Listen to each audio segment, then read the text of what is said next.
The Voice in Speech and Song, Chapter 19, Christ's Study of Countenances. Facial Expressions. The world's Redeemer went about doing good.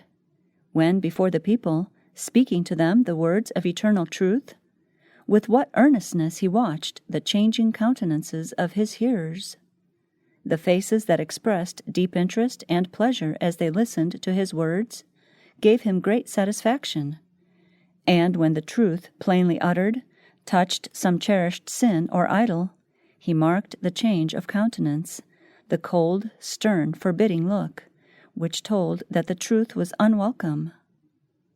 Christ an example for teachers. When Christ was teaching on earth, he watched the countenances of his hearers, and the kindling eye, the animated expression, told him in a moment when one assented to the truth. Even so should the teachers of the people now study the countenances of their hearers. Hopeful subjects in his kingdom. Jesus watched with deep earnestness the changing countenances of his hearers.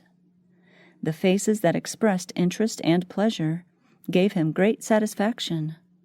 As the arrows of truth pierced to the soul, breaking through the barriers of selfishness and working contrition, and finally gratitude, the Savior was made glad.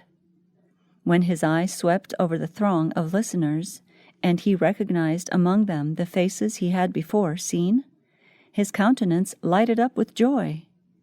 He saw in them hopeful subjects for his kingdom. When the truth, plainly spoken, touched some cherished idol, he marked the change of countenance, the cold, forbidding look which told that the light was unwelcome. When he saw men refuse the message of peace, his heart was pierced to the very depths. Individual reactions. Even the crowd that so often thronged his steps was not to Christ an indiscriminate mass of human beings. He spoke directly to every mind and appealed to every heart. He watched the faces of his hearers, marked the lighting up of the countenance, the quick, responsive glance which told that truth had reached the soul, and there vibrated in his heart the answering chord of sympathetic joy.